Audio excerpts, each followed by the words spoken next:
এই জন্যই রাসূল বলেন ওয়ানিসাউন কাসিয়াতুন আরিয়াতুন মুমিলাতুন মাইলাতুন রুসুহুন্না কাসনামাতিল বুখতিল মাইলা। কিছু কাপড় পরিহিত নারী এমন রয়েছে যারা প্রকৃতপক্ষে উলঙ্গ।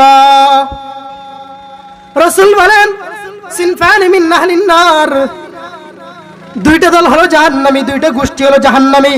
রাসূলুল্লাহ সাল্লাল্লাহু আলাইহি ওয়াসাল্লাম অনেক আগে তাদের ব্যাপারে ঘোষণা করে দিয়েছেন। আল্লাহ তাআলা রাসূলকে জানাই দিয়েছেন রাসূলুল্লাহ সাল্লাল্লাহু আলাইহি ওয়াসাল্লাম ওয়ালা তাবাররুজনা তাবাররুজাল জাহিলিয়াতিল উলা, তোমরা মূর্খতা যুগের অনুরূপ নিজেদেরকে প্রদর্শন করবে না।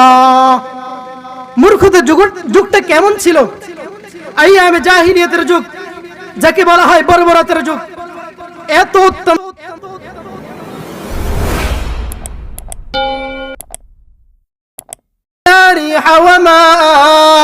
لا نجم ولا شجر ولا حجر سقالا، لا نجم ولا شجر ولا حجر سقالا، لا قبل ولا بعد ولا وقت زمانا، لا قبل ولا بعد ولا وقت زمانا، لا مانع لا حاجب لله تعالى، لا مانع لا حاجب لله تعالى، الأول والآخر والظاهر حقا، والباطن مولاي ولا قيل وقالا، والباطن مولاي ولا قيل وقالا।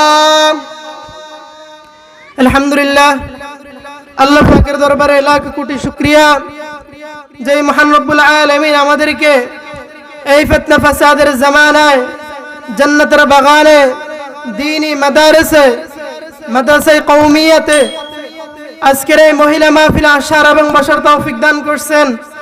এই জন্যই কালিমাতুশ শুকরিয়া আদায় করি আলহামদুলিল্লাহ। আসলে আমরা এখানে আসতে পারি নাই, আল্লাহ তাআলা আমাদেরকে নিয়ে এনেছেন। আমরা চেষ্টা করেছি, আল্লাহ তাআলা আমাদেরকে কবুল করছেন বিধায় আমরা আসতে পেরেছি।